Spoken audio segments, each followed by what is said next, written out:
ఖమ్మం జిల్లా పట్టణ బీఆర్ఎస్ నేతలను ముందుగా అరెస్ట్ చేసిన సత్తుపల్లి పట్టణ పోలీసులు. డీటాక్స్ దందాపై చర్చకు అంబేద్కర్ విగ్రహం వద్దకు రావాలని ఒక కార్యక్రమంలో టీఆర్ఎస్ నాయకులు సవాల్ విసిరారు.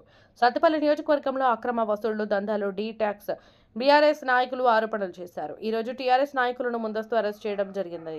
ముందస్తుగా అరెస్ట్ చేసిన బీఆర్ఎస్ నాయకులను సత్తుపల్లి పోలీస్ స్టేషన్ తరలించారు. విమర్శలు ప్రతి విమర్శలు ఈ రాజకీయాలు ఉంటాయి. ఇవి కూడా పరిధులు మించి ఎవరు కూడా విమర్శ చేయరు.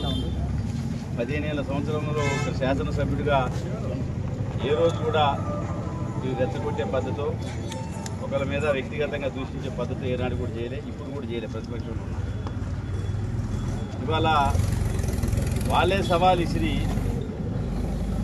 ఇవాళ బీఆర్ఎస్ పార్టీ నాయకులను కార్యకర్తలను తెల్లారుజామున 3 గంటలకి ఇండ్ల మీద ఉన్న ముఖాలు కూడా గడుపుకోకుండా అసలు ఎవరు కూడా ఏం తెలియకుండా సమయం ఏంటో సందర్భం ఏంటో ఎందుకు అరెస్ట్ చేస్తారో తెలియకుండా అక్రమంగా అరెస్ట్ చేశారు. సరే, కాంగ్రెస్ నాయకులు విగ్రహాల దగ్గర సవాల్ ఇచ్చారు. విగ్రహం దగ్గర కాదు, ప్రజలకు తెలుసు ఏం జరుగుతుంది. ఈ సంవత్సర కాలంలో సత్తుపల్లి నియోజకవర్గంలో ఏం జరిగిందో ఇక మా దగ్గర ఉన్నాయని చెప్తే తట్టుకోలేరు. మేము కూడా సంయమనం పాటించినాం. సంవత్సరం పాటు ఈ పరిపాలన చూడాలని, వీళ్ళ యొక్క లోటుపాట్లని మనం ఇప్పుడే విమర్శించొద్దని చెప్పి సంవత్సరం పాటు ఉండి మేము ప్రభుత్వ పరివిధానాన్ని తప్పకుండా ప్రజల తరఫున ప్రతిపక్షంగా మేము గొంతెత్తుతాం. ఇవాళ కాంగ్రెస్ నాయకులు మా మీద ఏదో ప్రతి విమర్శ చేస్తున్నారు. ఇవాళ ప్రజలందరికీ తెలుసు, సాక్షాత్తు కేబినెట్ మంత్రి తుమ్మల నాగేశ్వరరావు గారే అధికారిక సభలో సత్తుపల్లి కల్చర్ ఇట్లాంటిది కాదు, మీరు కోడి పద్యాలు పెట్టొద్దు, ఇది మీకు చెడ్డ పేరు వస్తుందని చెప్పి వారే మాట్లాడి ఉన్నతాధికారులకు వారు ఆదేశాలు జారీ చేసిన పరిస్థితి ఇది జగమెరిగిన సత్యం.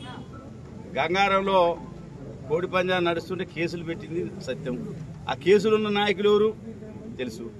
గంజాయిలో హైదరాబాద్ దొరికిన వ్యక్తులు ఎవరు కొడుకులు అది తెలుసు.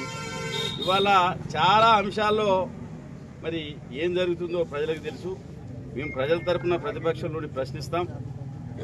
అంత మాత్రాన మీరు మా నాయకుల్ని అక్రమంగా అరెస్ట్ చేసి మళ్ళీ ఒక పెద్ద డ్రామా, మమ్మల్ని అరెస్ట్ చేసిన తర్వాత మిస్ఫైర్ అయిందని తెలుసుకొని మళ్ళీ ఒక డ్రామాకి తెరలేపి కాంగ్రెస్ పార్టీ నాయకుల్ని మీరే స్వచ్ఛందంగా రాండి అని వాళ్ళని పిలిపిస్తే మళ్ళీ ఆ నాయకుడు ప్రశ్నిస్తారు సీఏ గారు నిలబెట్టి, మేము అరెస్ట్ చేయమన్నామా, మిమ్మల్ని ఎవరు చేయమన్నారు అని. మళ్ళీ ఎంత డ్రామా అంటే పెద్ద ఇది రక్తి కట్టించే డ్రామాకి కాంగ్రెస్ నాయకులు ఇవాళ ఉదయం నుంచి తెరలేపుతున్నారు.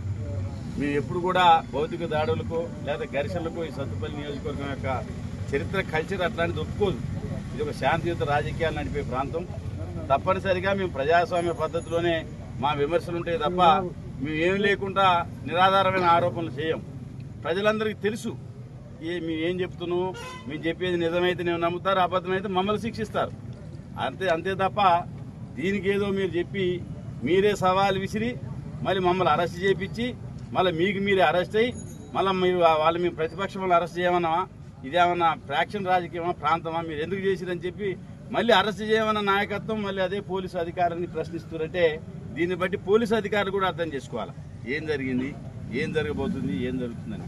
ఇవాళ మేము ఒకటే అడుగుతున్నాం, మీరు నిజంగా నీతిబద్ధంగా పరిపాలన జరుగుతుందా ఈ రాష్ట్రంలో? మీరు చెప్పిన 6 హామీలు అమలైనయా, లేదా 420 ఇచ్చిన హామీలు అమలవుతున్నాయా? ఇప్పటి వరకు మేము సంవత్సర కాలం చూసినాం.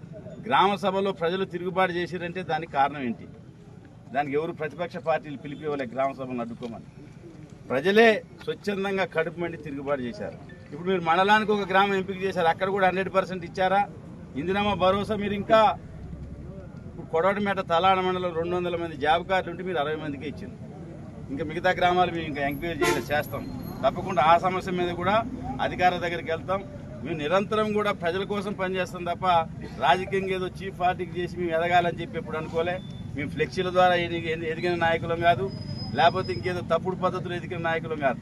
ఇవాళ చాలామంది నాయకులు మరి ఈ సత్తుపల్లి చరిత్ర తెలిసిన వాళ్ళు, సత్తుపల్లి నియోజకవర్గంలో ఏం జరుగుతుందో ఆ కాంగ్రెస్ నాయకులే నాకు ఫోన్ చేసి మీరు అదృష్టవంతులు, ఇవాళ మీ మంచి ఏందో తెలుస్తుందని వాళ్ళే చెప్తున్న పరిస్థితి ఉందంటే దాన్ని బట్టి మీరు ఇప్పటికైనా మీ యొక్క పరివిధానాన్ని సరిచేసుకోవాలా, ఈ అరెస్ట్ చేసిన వాళ్ళని పేషెంట్గా విడుదల చేయాలా.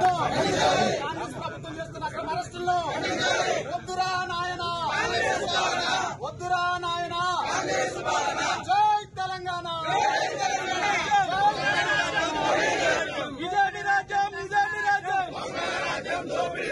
అక్రమ అరెస్టులను టీఆర్ఎస్ పార్టీపై అక్రమ అరెస్టులను కాంగ్రెస్ ప్రభుత్వం పట్ల అక్రమ కేసుల్ని అక్రమ అరెస్టులను అక్రమ కేసు అరెస్ట్